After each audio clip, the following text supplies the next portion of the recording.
आज की वीडियो बनाने के बाद पता चला कि पठान इतने फिट क्यों रहते हैं। तो बाबू भाई फूड की आज की वीडियो में हम आपको इंशाल्लाह पठानों की एक रेसिपी पेशावरी बीफ कढ़ाई बनाने का तरीका सिखाया जाएगा शनवारी स्टाइल में। तो वीडियो को शुरू करने से पहले आप मेरे चैनल को सब्सक्राइब कर लें और बेल आइकन को ज़रूर प्रेस कर दें ताकि हर नई आने वाली वीडियो का नोटिफिकेशन आप तक बर वक्त पहुँच सके। ये कढ़ाई बिल्कुल बगैर मसालों की इंशाल्लाह ताला तैयार होगी, सिर्फ नमक के साथ अपने तैयार करनी है। बिस्मिल्लाहिर्रहमानिर्रहीम। इधर मैंने 1 किलो गोश्त ले लिया है बीफ का, सीने का मैंने गोश्त लिया और कढ़ाई कट मैंने बोटी करवा ली है। इसको आपने लोहे की कढ़ाई में बनाना है, मोटे पैंदे वाली जो कढ़ाई होती है, या आपको किसी भी होटल से मिल जाएगी वैसी ले आएँ, या आपके पास अगर पड़ी हो तो आपने बनानी इसको लोहे के कढ़ाई में है। अगर नहीं है तो फिर आप नॉन स्टिक में बना लें। तो इसमें मैंने 2 कप पानी के ऐड करने हैं। 2 कप पानी के ऐड करने के बाद 1 कप मैंने ऑयल लेना है। ऑयल ले लें या घी ले लें, जो मर्ज़ी ले लें, कोई इशू नहीं है। तो इसमें मैंने वो डाल देना है और इसके नीचे मैंने फ्लेम ऑन कर देनी है। फ्लेम आपने अभी थोड़ी देर के लिए सिर्फ 5 मिनट के लिए हाई रखनी है और इसके ऊपर ढक्कन लगा के आपने फ्लेम को लो कर देना और 20 मिनट के लिए छोड़ देना है। तो माशाल्लाह 20 मिनट पूरे हो चुके हैं। ढक्कन उठाते हैं और ये देखें अभी भी पानी इसके अंदर काफ़ी है, अभी कच्चा गोश्त है। इसको गलने में तकरीबन 40 से 45 मिनट लगेंगे। तो अभी मैंने इसमें 1 टेबलस्पून साल्ट दानेदार नमक ऐड करना है, अगर आपके पास सादा है तो वो डाल लें और इसको मैंने मिक्स कर देना है। आपने हर 15 मिनट के बाद इसका ढक्कन उठाना और चम्मच मार देना। अगर पानी कम हो तो आपने इसमें थोड़ा सा पानी और ऐड कर देना है। ये आपको मुकम्मल गलने के बाद ऐसे लगेगी कि बोटी बिल्कुल कच्ची है, लेकिन इंशाल्लाह बर्फ़ी की तरह बोटी होगी। ऊपर से कच्ची लगेगी लेकिन बिल्कुल नरम होगी। तो अभी मैंने इसके ऊपर दोबारा से ढक्कन लगा के फिर दोबारा से 20 मिनट के लिए छोड़ देना। बिल्कुल लो फ्लेम आपने अब रखनी है। तो दोबारा इसको 20 मिनट हो गए, यानी कि टोटल 40 मिनट हो गए हैं माशाल्लाह। तो देखें पानी इसका बिल्कुल अंदर से निकल के भी ड्राई हो गया। जो मैंने 2 कप ऐड किए थे वो भी खुश्क हो गया।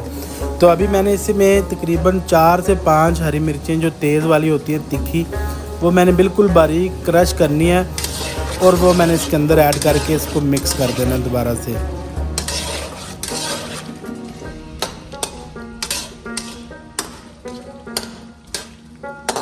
गोश्त हमारा अभी भी कच्चा है, तो अभी मैंने इसमें तकरीबन हाफ़ कप और पानी डाल के इसके ऊपर दोबारा से बिल्कुल लो फ्लेम पे आपने 10 मिनट के लिए दोबारा ढक्कन लगा देना है।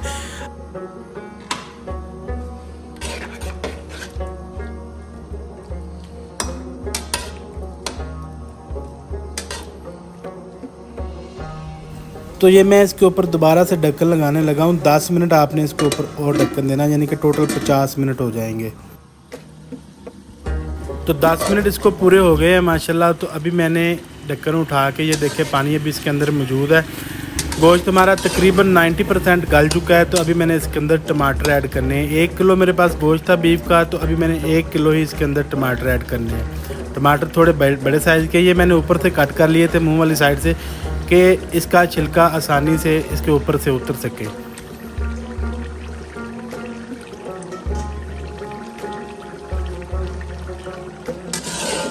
तो टमाटरों को मिक्स करने के बाद इसके ऊपर मैंने दोबारा से 5-6 मिनट के लिए ढक्कन दे देना है ताकि इसका छिलका आसानी से उतर सके और टमाटर नरम हो जाए। तो 7-8 मिनट हो चुके हैं। तो भी मैंने इसका ऊपर से ढक्कन उतार दिया है। अब मैंने टमाटरों को इसके अंदर मिक्स करना है, यानी कि इसकी बुनाई करनी है। तो ये देखें छिलका इसके ऊपर से उतर रहा है। तो अभी आपने इसको चम्मच को हिलाते रहना है ताकि अच्छी तरह से एक प्रॉपर ग्रेवी तैयार हो जाए। तो अब मैंने 2 से 3 हरी मिर्चें मोटी कट की हुई इसके अंदर ऐड कर देनी है और थोड़ी सी जूलियन कट की हुई अदरक मैंने इसके अंदर ऐड करनी है।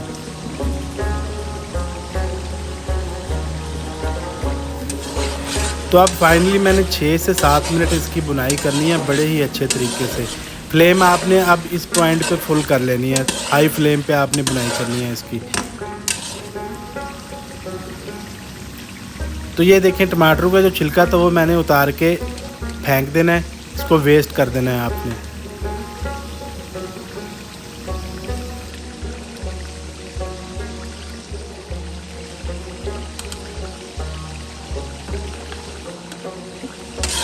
तो आपने चम्मच मार मार के टमाटर को तोड़ देना। टमाटर मेरे से एक गलती हो गई कि ये बड़े साइज़ के थे तो मैंने कट नहीं किए।